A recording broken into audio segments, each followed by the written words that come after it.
Hey, what's up? Rowan here, and today I'm taking you through a power throwing workout designed to add distance to your and my throws. McDonald with a gorgeous put. Yeah, what a done that was from Rowan McDonald. I do this not too often because it's going to be pretty intensive on the arm, but maybe every week or two I just get out here and throw 40 forehands and 40 backhands at maximum distance. Now we'll start with the warm-up and then dive into the workout where I'll share you 3 things that I'm working on specifically. The strategy behind throwing further and practicing distance is just the same as sprinting or jumping as high as you can. If you want to do those things, you got to do it at 100%. I can't just come out here and toss 300 throws at 50-60% and expect my distance to go up. Yes, it will help my timing and make me a better thrower, but to actively work on your distance is a completely different thing. That's today. My 3 areas of focus here, in general, the further you try to throw, the harder it is to control the wrist. It's going to naturally want to turn over.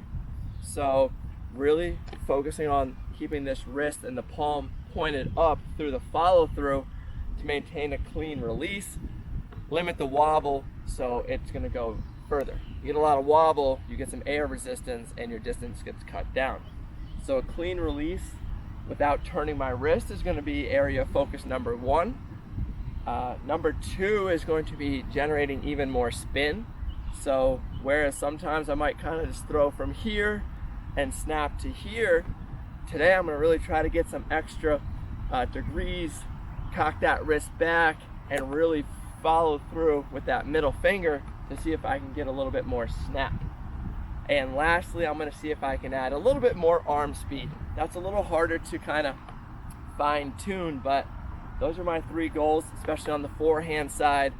So now I'm just going to warm up into a net for a couple minutes, just working on the clean release, and again, a couple extra angles of degree on that wrist snap.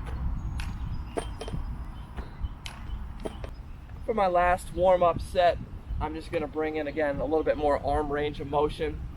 Most of my forehands and ultimate kind of stop right here, so I get a lot of spin and touch on the throw. But again, today, maximum distance, you're going to see a little bit more follow through as I try to increase that arm speed.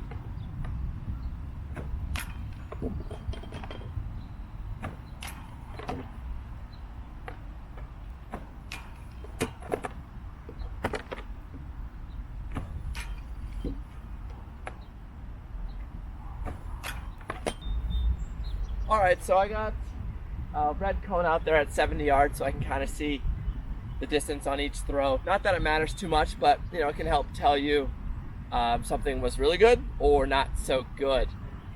And since we are working with just raw power, you might see a few travels. That's not the focus today. I'm just trying to teach my body to generate all the power. I'll work on the pivot foot later. And yeah, just don't have too many areas of focus or else you won't be able to improve at anything. So I have my 3 areas: wrist snap, degree of range of motion on the wrist, and arm speed. Everything else, we'll live with. I'll just work through, I'll talk through this first set and maybe the 4th set, and yeah, see what happens. Probably about 5 to 8 upwind right now.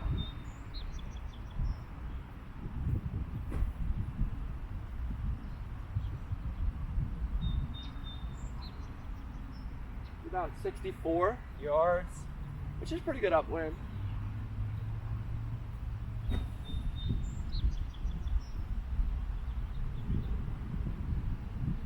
Same thing, a little bit lower. I'm kind of liking holding it up, honestly. We'll see if that sticks around.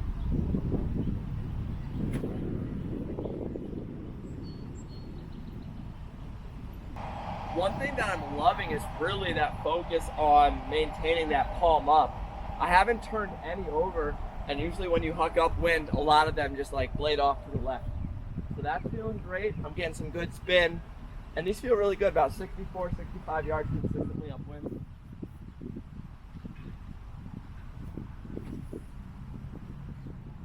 That one's gonna go.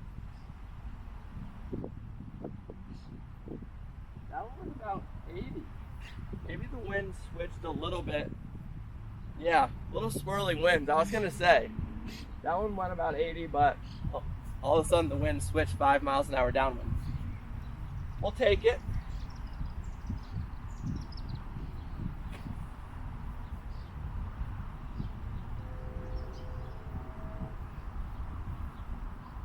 That was about 75, and the last two were just a little too inside out the whole time. They didn't offer a catching window.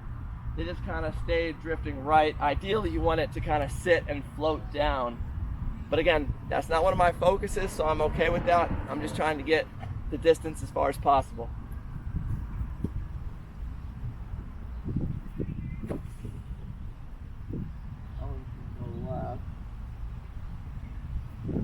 About 75.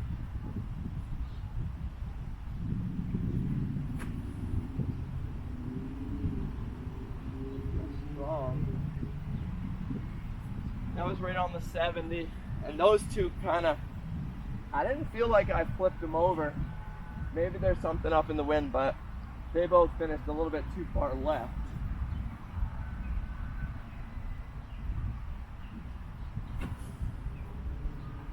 That one should go.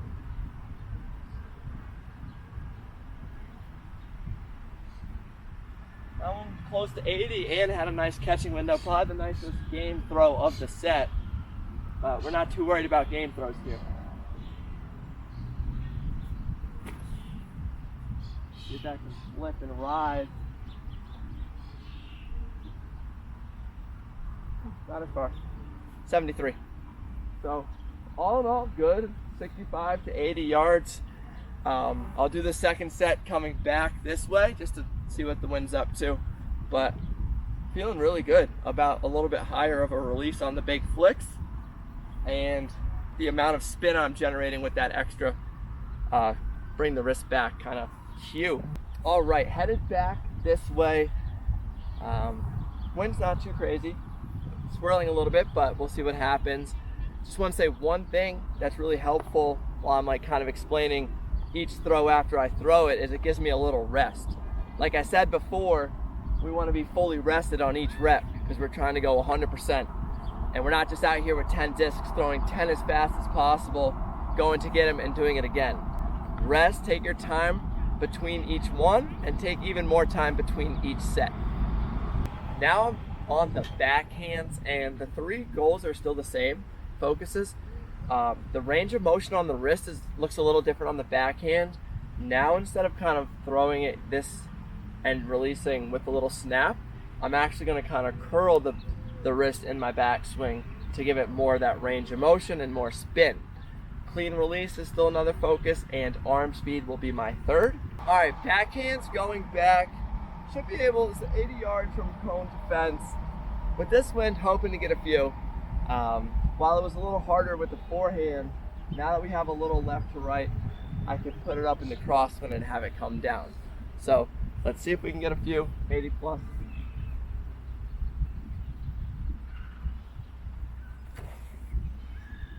Oh, that's gone. That's out of the complex. Probably 80 yards, but also 80 yards to the right.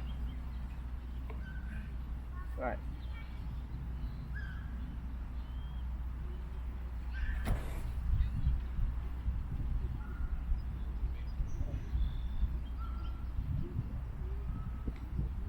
Oh yeah, that was probably a 100-yarder. That hit almost the top of the net. Not bad. I'm gonna try throwing over.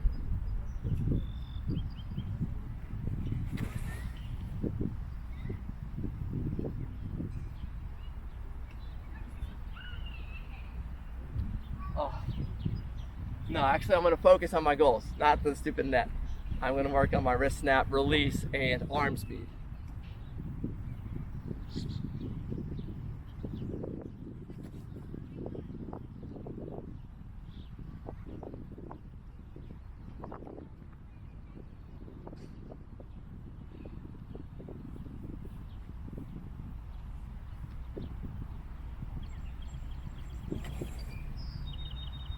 I heard that snap.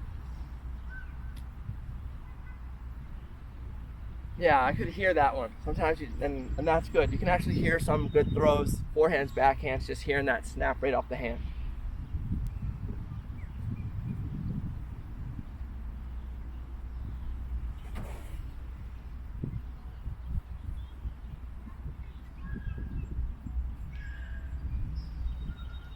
And I can tell it's like hitting home runs in baseball. I'm starting to go up with my throws because I want to throw it over the net. I got to work on the line drives instead of trying to hit the home run. Ruining my...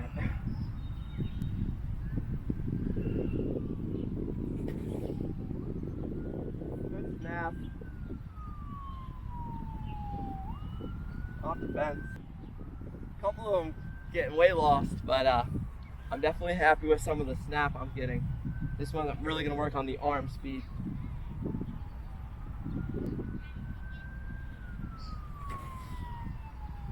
Laser.